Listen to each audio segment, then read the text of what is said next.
Shalom, selamat hari Minggu Jemaat Tuhan dimanapun berada saat ini. Selamat beribadah online bersama Jemaat GKE Galilea. Walaupun kita tidak bertemu secara fisik, namun kita tetap dipersatukan oleh Roh Kudus dalam persekutuan iman yang erat untuk memuji dan memuliakan Tuhan. Ibadah Minggu 13 September 2020 ini menggunakan liturgi ibadah Minggu bentuk kedua. Ibadah ini dipimpin dan dilayani oleh Ibu Pendeta Septri Happy STH MPDK, didampingi oleh Bapak Penetua Haji Silai yang bertugas sebagai salam presbiter dan pembacaan Alkitab. Dan saya sendiri, Diakon Erik Doviko Lampe, bertugas sebagai liturgus. Marilah kita mulai ibadah minggu ini. Jemaat diundang untuk berdiri. Kita menyanyi dari pelengkap Kidung Jemaat nomor 28, Nyanyikan Tuhanmu Haleluya.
Dalam nama Bapa, Anak, dan Roh Kudus, kasih karunia dan damai sejahtera dari Allah Bapa kita dan dari Tuhan Yesus Kristus menyertai kamu. Amin. Jemaat persilahkan duduk. Doa ucapan syukur. Marilah kita merendahkan diri di hadapan Tuhan Allah. Kita berdoa. Bapa kami yang di surga, Bapa yang maha baik, Bapa yang maha kudus, kami bersyukur kepadamu Bapa sebab kasih setiamu terus melimpah dalam kehidupan kami setiap hari. Terlebih pada saat ini kami diberikan kesehatan dan kekuatan untuk beribadah bersama-sama secara online. Bapa, kiranya Engkau senantiasa melindungi dan membimbing kami dalam setiap langkah kehidupan kami, terlebih di masa pandemi COVID-19 ini. Ampun segala dosa dan kesalahan kami ya Bapa, dan curahkanlah rahmat-Mu ke dalam hati kami. Ajarkan kami selalu mengucap syukur agar kami dapat membalas segala kebaikan-Mu dalam tingkah dan perbuatan kami yang akan menyenangkan Dikau dan sesama sepanjang hidup kami. Amin. Kita angkat pujian syukur kita dari Kidung Jemaat nomor 450, Hidup Kita Yang Benar.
Mari kita mendengar firman Allah yang tertulis dalam Kejadian pasal 50 ayat 15 sampai dengan ayat yang ke-21.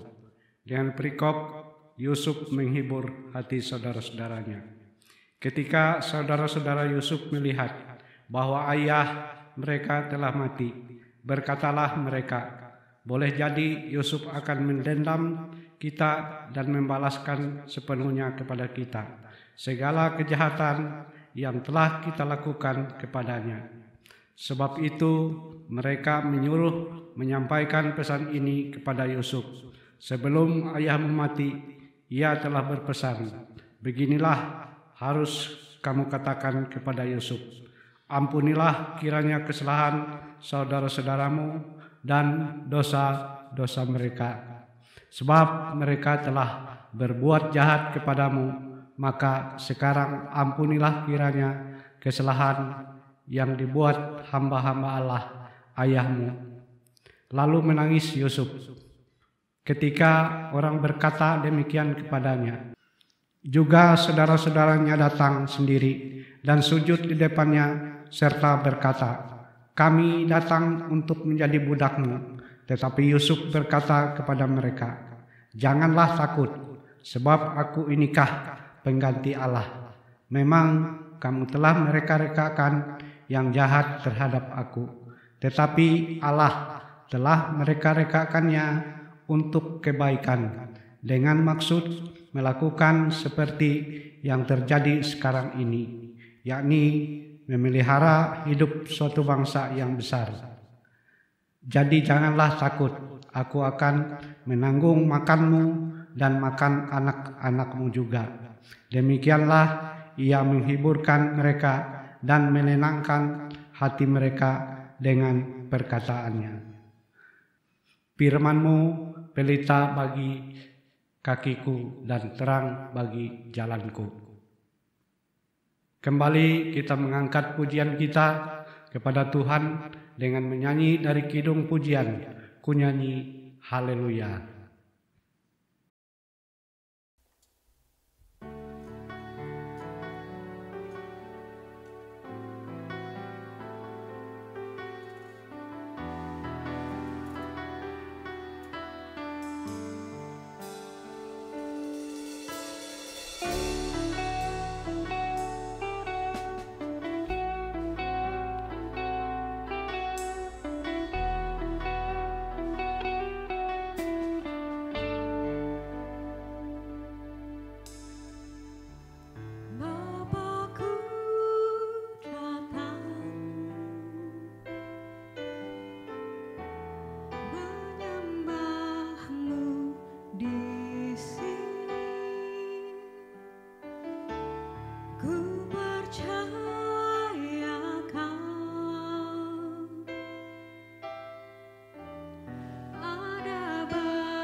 Shalom, Bapak Ibu sidang jemaat Tuhan, kembali kita minggu hari ini beribadah secara online dalam Majelis Jemaat GKI Galilea. Sebelum kita bersama-sama membaca Alkitab, nas yang akan kita ambil hari ini sebagaimana dalam Almanak Nas GKI kita dari Matius 18 ayat 21 sampai ayat yang 35. Injil Matius pasal 18 ayat 21 sampai ayatnya ke-35. Mari kita bersatu dalam doa, kita berdoa. Terpujilah Engkau Allah kekal sampai selama-lamanya.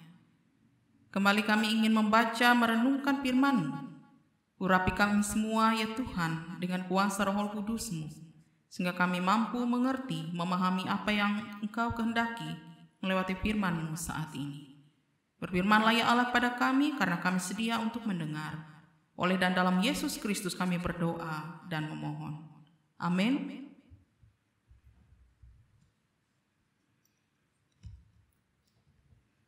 Injil Matius pasal 18 ayat 21 sampai ayatnya yang ke-35 akan saya bacakan demikian dengan perikop perumpamaan tentang pengampunan.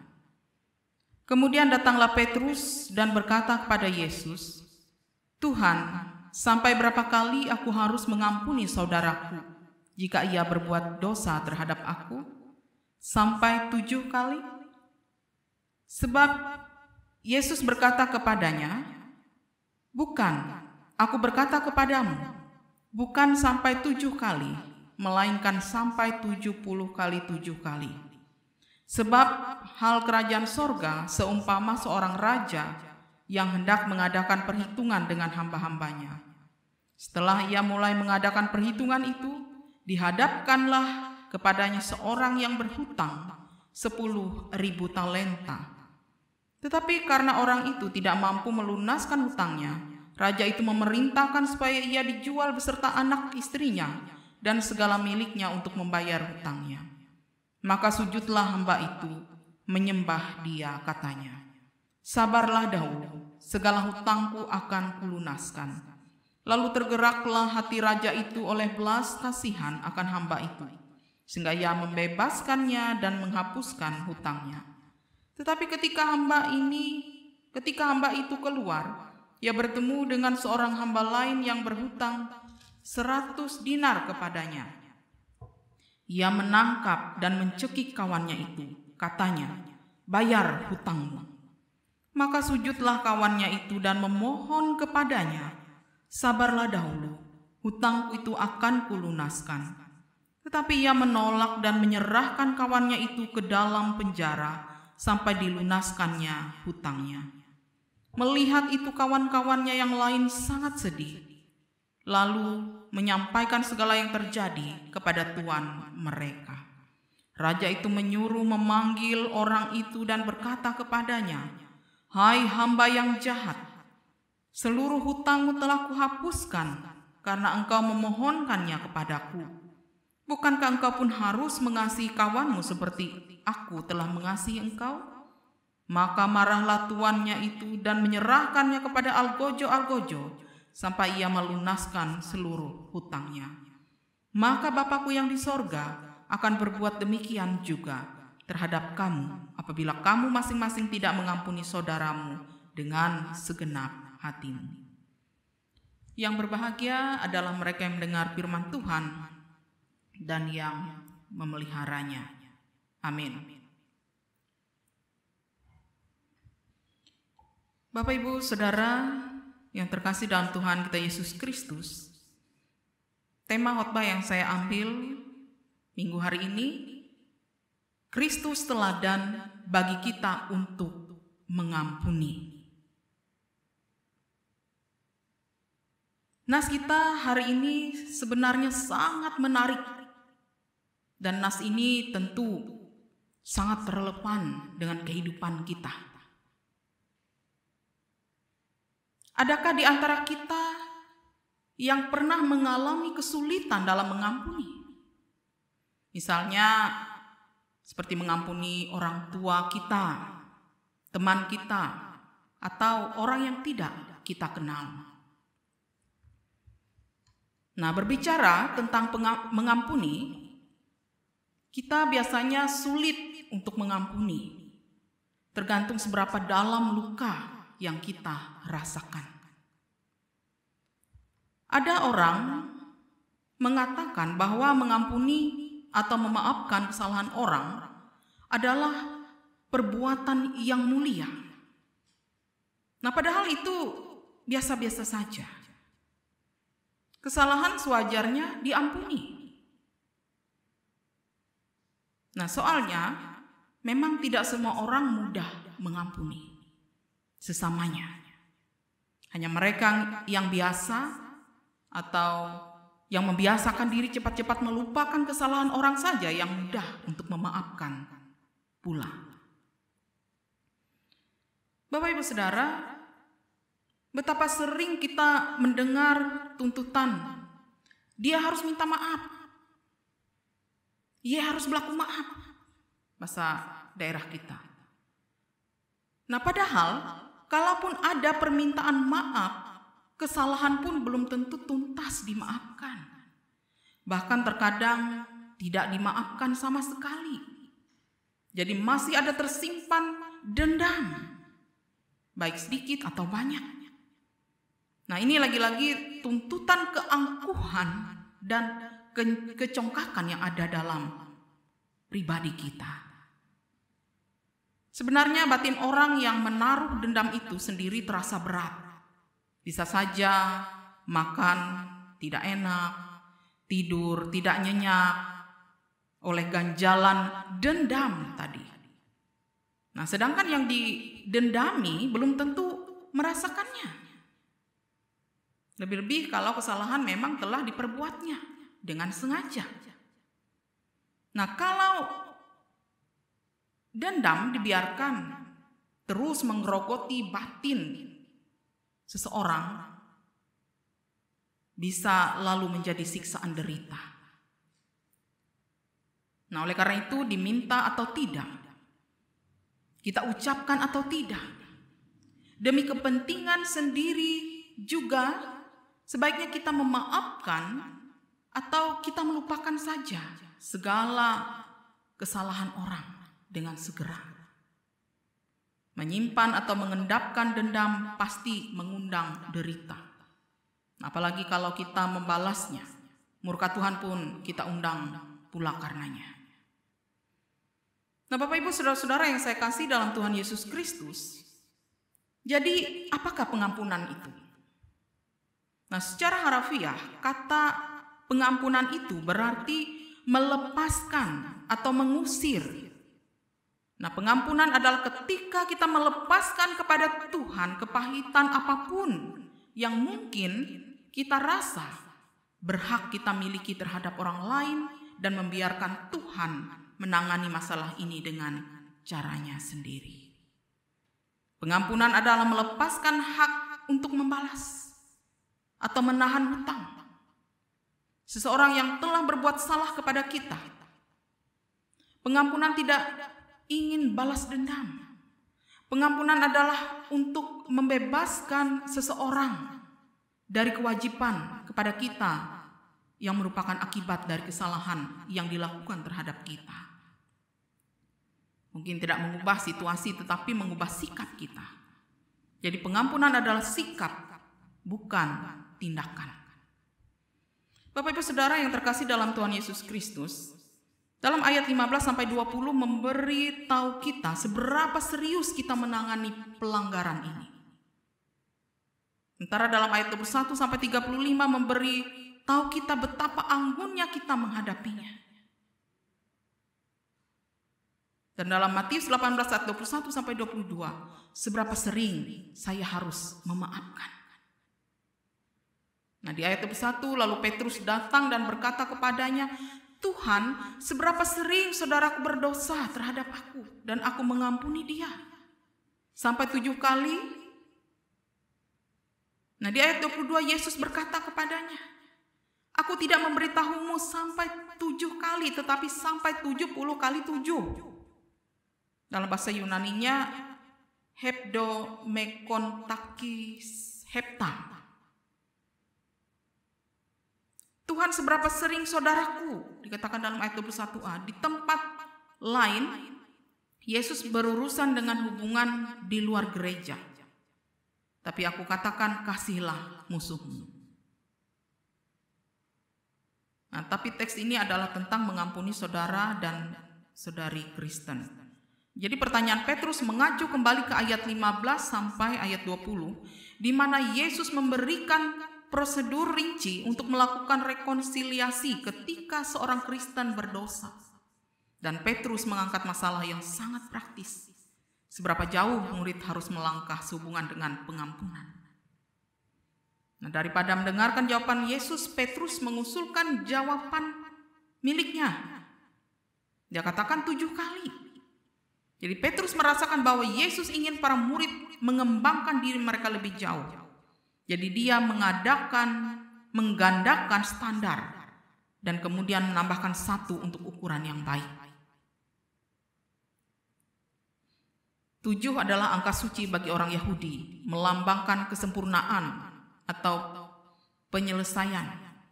Ini memiliki nuansa ketidakterbatasan, yaitu 7 hari dalam seminggu. Merupakan siklus yang tak berujung. Jadi Petrus mungkin lebih murah hati daripada yang terlihat pada awalnya. Nah, Yesus mengusulkan sesuatu yang sangat berbeda. 70 kali 7. Artinya adalah 490 kali memaafkan. Kita bisa melakukannya di kepala kita. Tapi apa yang Yesus usulkan adalah aritmatika celestial, kita harus melakukannya dalam hati kita. Nah, selanjutnya dalam ayat 23 sampai 27, dia membebaskannya dan menyediakan hutangnya, katakan di sana tadi. Nah, oleh karena itu kerajaan surga seperti raja tertentu yang ingin mendamaikan dirinya dengan hamba-hambanya. Ini adalah perumpamaan kerajaan. Dalam perumpamaan kerajaan, Yesus memberi kita pandangan sekilas ke dunia yang sangat berbeda. Dunia yang beroperasi menurut prinsip yang sering kali berlawanan dan prinsip yang kita kenal. Dunia yang berfungsi sebagaimana dunia kita semula dimaksudkan untuk berfungsi. Dunia di mana Tuhan adalah Raja, memerintah di hati rakyatnya. Nah, ketika dia mulai berdamai, seseorang yang berhutang 10.000 atau mirion talenta kepadanya. Nah, hutang 10.000 talenta adalah ukuran yang tak terukur seperti kata zillions. Jadi talenta adalah unit uang terbesar di zaman Perjanjian Baru. Nah, setara dengan 6.000 dinar. Nah, dinar adalah upah sehari untuk seorang pekerja biasa. 10.000 atau mirias adalah angka terbesar yang diucapkan orang Yunani. Jadi ketika Yesus berkata 10.000 talenta, dia mengalihkan unit uang terbesar dengan angka Yunani terbesar. Dan hasilnya sangat besar. Setara dengan upah seorang pekerja selama 60 juta hari atau 200.000 tahun. Nah, tetapi karena dia tidak dapat membayar, tuannya ini memerintahkan dia untuk dijual saja dengan istrinya dan anak-anaknya dan semua yang dia miliki, dan pembayaran harus dilakukan. Dan raja memerintahkan budak untuk dijual bersama dengan istri dan anak-anaknya. Jadi praktik yang cukup umum pada hari waktu itu, tapi tidak oleh orang-orang Yahudi.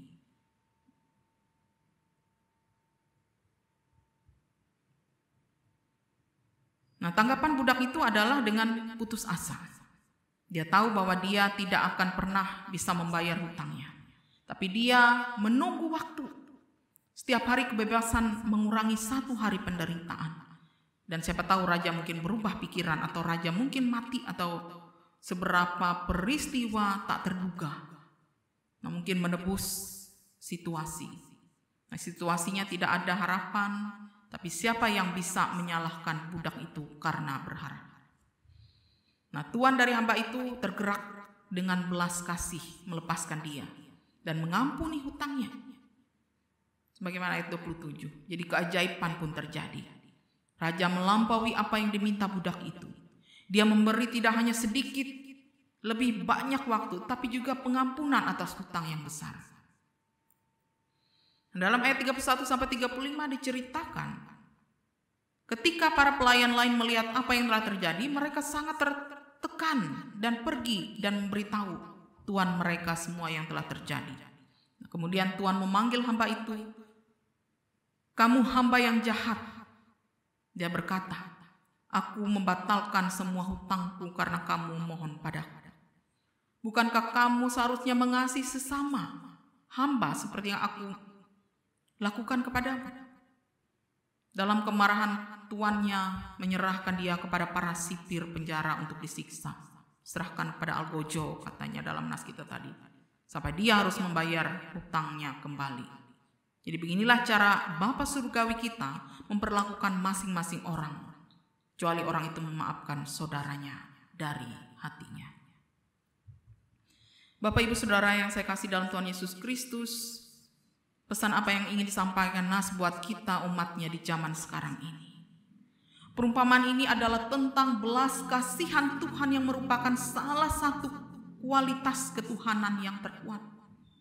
Jika kita boleh mengatakan seperti itu, tidak ada kecuali belas kasihan yang lahir dari belas kasih yang membatalkan hutang, seperti yang disebutkan dalam cerita ini.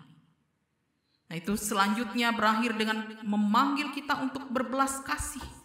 Karena kita telah menerima belas kasihan. Belas kasih lebih dalam daripada pengampunan. Ia melihat ke dalam hati orang lain dan berjalan berkeliling untuk sementara waktu dengan sepatu yang lain. Tuhan kita sedang memberitahu kita bahwa pengampunan terjadi ketika kita berhenti berkata, "Lihat apa yang kamu lakukan padaku." Dan mulai berkata, "Apa yang dapat saya lakukan untuk menghilangkan rasa sakit?" Yaitu ketika kita memaafkan.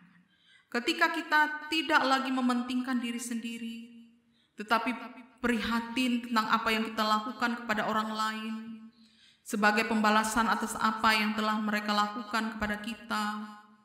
Hal yang memungkinkan pengampunan adalah mengikat bagaimana Tuhan kita meletakkan asas ini.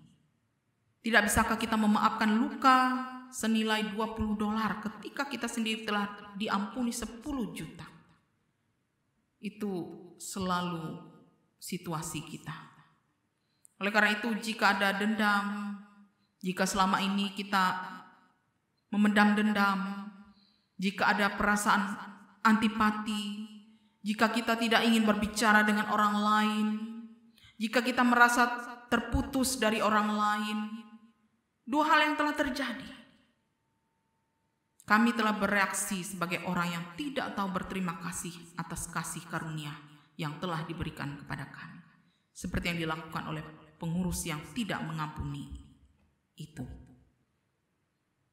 Dan kita telah menyerahkan diri kita kepada kepahitan hati, makan asam kebencian untuk luka sendiri. Banyak pasangan bercerai, salah satunya karena kurangnya pengampunan. Kata-kata kasar yang menembus sampai ke lubuk hati, sehingga pribadi yang terluka sulit memaafkan. Banyak keluarga juga mengalami keretakan relasi karena antara orang tua atau anak atau antar saudara sulit untuk saling memaafkan kesalahan. Banyak kolega dalam pekerjaan juga terpisah karena pengampunan sulit diberikan. Nah, Alkitab menyatakan bahwa pengampunan sejati diberikan oleh Tuhan Yesus. Bahkan Yesus memberikan pengampunan tanpa batas kepada kita yang menanggung banyak dosa. Oleh pengampunannya kita dibebaskan dari hukuman atas dosa. Nah, sebuah kalimat bijak berkata, pengampunan seperti mawar yang memancarkan keharuman bagi orang yang menginjaknya. Yesus telah memberi teladan yang sempurna dalam hal ini. Dia rela memberikan dirinya disalibkan dan dihina. Namun dia memancarkan keharuman yang menuntun kita kepada keselamatan kekal. Jadi inilah prinsip yang Yesus ajarkan. Dan sebagaimana manusia baru yang terus-menerus diperbaharui hingga serupa dengan dia, kita perlu mengedepankan pengampunan. Bahkan jika kita tak berada dalam posisi salah sekalipun, mari kita mempraktikkan pengampunan dalam hidup kita. Mengampuni seperti Tuhan Yesus mengampuni orang yang bahkan menurut ukuran dunia tidak pantas diampuni. Dalam Kolose 3:13, firman Tuhan mengingatkan kita pada bagian akhir ini, sabarlah kamu seorang terhadap yang lain dan ampunilah seorang akan yang lain. Apabila yang seorang menaruh dendam terhadap yang lain, sama seperti Tuhan telah mengampuni kamu, perbuatlah juga demikian. Amin. Tuhan Yesus memberkati. Mari kita menaikkan doa syafaat kita. Kita berdoa. Terima kasih ya Tuhan atas firman-Mu yang boleh sama-sama kami dengar dan kami pelajari pada saat ini. Biarlah melewati firman-Mu, kehidupan kami hari lepas hari semakin dibaharui. Sebagaimana Yesus telah mengampuni, demikian juga Engkau mengajarkan kami untuk boleh mengampuni orang yang bersalah kepada kami. Oleh karena itu ya Tuhan, biarlah melewati firman-Mu saat ini, Tuhan boleh berkenan atas hidup kami, sehingga kami boleh layak di hadirat-Mu yang kudus. Terima kasih ya Bapa Surgawi, karena masih di tengah-tengah situasi pandemi virus COVID-19 ini, ada banyak pergumulan, permasalahan, tantangan yang kami hadapi dan jalani hari lepas hari. Tapi kami percaya kami punya Tuhan yang hidup. Tuhan tidak pernah meninggalkan kami. Karena itu ya Tuhan, kiranya Engkau pimpin dan berkati jemaat-Mu yang bergumul dalam kehidupan keluarga, rumah tangga, dalam usaha pekerjaan. Demikian juga Engkau memberkati anak-anak kami dalam tumbuh kembang mereka dari usia balita, remaja, pemuda, dan yang sudah bekerja maupun yang sedang mencari pekerjaan yang layak. Biar Tuhan memberkati saudara-saudara kami, mereka yang janda, anak yatim piatu, orang tua, jompo, fakir miskin, tersisih, terlupakan, yang terpenjara. Biar Tuhan juga hadir dalam kehidupan dan pergumulan mereka. Kami juga berdoa buat saudara-saudara kami yang pada saat ini mengalami duka cita karena harus ditinggal oleh orang-orang yang mereka cintai. Biar Tuhan, Kau juga tetap kuatkan mereka dalam iman pengharapan di dalam Dikau, sehingga mereka tetap dimampukan untuk menjalani kehidupan mereka ke depan. Kami berdoa khususnya bagi gereja Tuhan di muka bumi ini. Karena itu diberkati para pendeta, penginjil, guru agama, guru sekolah minggu, penetua, diakon. Biarlah selaku pelayan Tuhan, kami semua mampu untuk melaksanakan tripanggilan gereja, bersaksi, bersekutu, melayani. Karena itu diberkati ya Tuhan, gereja Kalimantan Evangelis dimanapun berada, agar tetap eksis dalam melayani jemaat-Mu, terlebih dalam situasi pandemi COVID-19 ini. Jemaat-Mu tetap boleh terpelihara dalam iman pengharapan akan Dikau. Terima kasih ya Tuhan. Saat ini kami berdoa untuk bangsa dan negara kami, untuk pemerintahan kami dari tingkat pusat sampai ke daerah. Demikian juga kami serahkan Bapak Presiden beserta para menteri jajarannya, para gubernur beserta jajarannya, bupati beserta jajarannya, sampai para kepala desa yang terkecil. Mampukan mereka untuk menjalani roda pemerintahan dan hikmat bijaksana dan takut akan Tuhan. Terlebih di tengah pergumulan berbangsa dan bernegara dalam menangani pandemi virus COVID-19 ini. Pemerintah kami tetap mampu dan cepat tanggap dalam mengambil setiap keputusan, dalam membantu dan merangkul masyarakat. Terlebih mereka yang terimbas akibat pandemi COVID-19 ini. Terima kasih ya Tuhan. Biar Engkau juga berkati mereka yang duduk dalam tim gugus percepatan untuk penanganan pandemi COVID-19 ini. Biar Engkau memberkati mereka,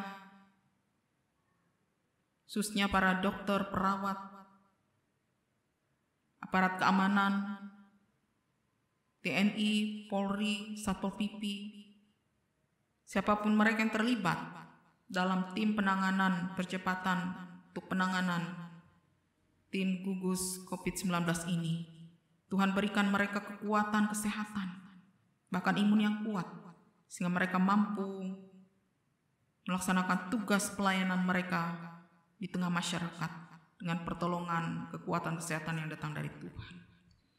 Terima kasih Bapa Surgawi, secara khusus kami serahkan jemaat-Mu dalam ikuan pelayanan Gereja Galilea.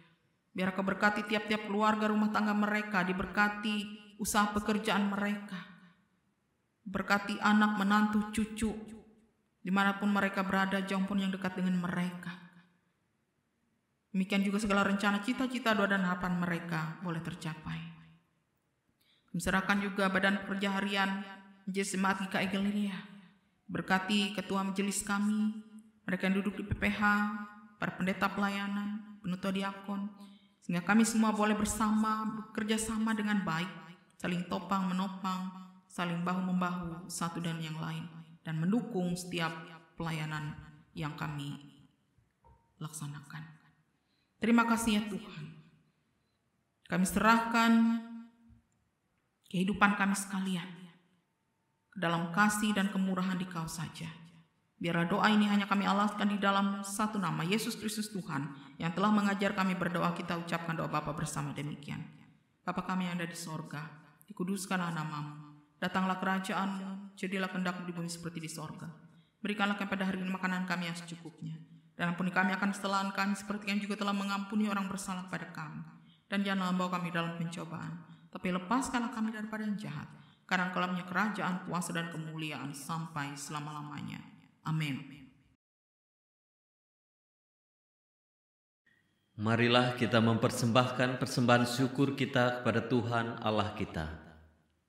Khususnya untuk warga Jemaat Galilea, persembahan ini dapat kita kumpulkan via transfer rekening Bank Pembangunan Kalteng atas nama BPH Majelis Jemaat GKI Galilea. Dan juga dapat kita kumpulkan dengan menggunakan amplop dan dimasukkan di kotak persembahan yang tersedia di kantor BPH Majelis Jemaat GKI Galilea hari Selasa sampai dengan Sabtu pada jam kerja. Dan juga bagi jemaat gereja lain yang mengikuti ibadah ini, persembahan dapat dikumpulkan di gerejanya masing-masing. Dengarkanlah nas pengantar persembahan. Muliakanlah Tuhan dengan hartamu dan dengan hasil pertama dari segala penghasilanmu. Amsal 3 ayat 9. Kita berdoa untuk persembahan yang akan kita kumpulkan. Bapa, Engkau adalah sumber berkat dalam kehidupan kami. Dan tidak henti-hentinya kami mengucap syukur dan berterima kasih atas segala berkat yang telah kami terima.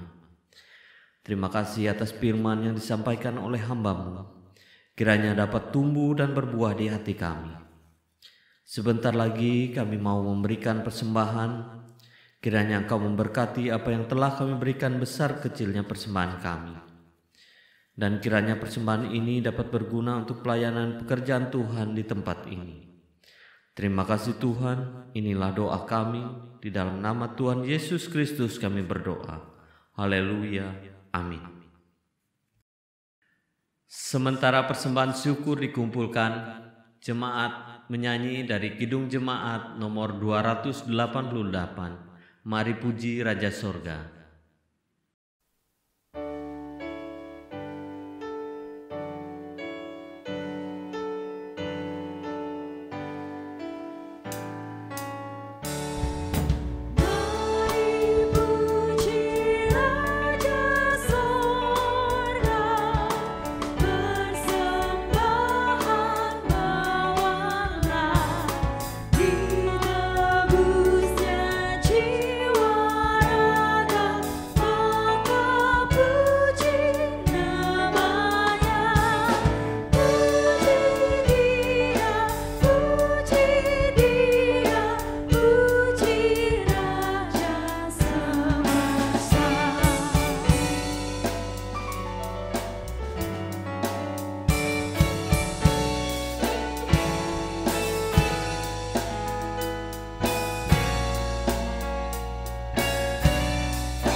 Marilah jemaat kita berdiri mengikrarkan pengakuan iman rasuli kita.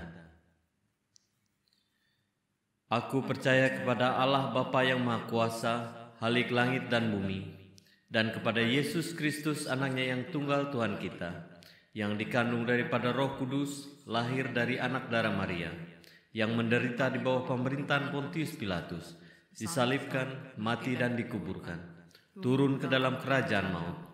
Pada hari yang ketiga bangkit pula dari antara orang mati, naik ke sorga, duduk di sebelah kanan Allah Bapa yang Maha Kuasa, dan akan datang dari sana untuk menghakimi orang yang hidup dan yang mati. Aku percaya kepada Roh Kudus, gereja yang kudus dan am, persekutuan orang kudus, pengampunan dosa, kebangkitan daging, dan hidup yang kekal. Haleluya.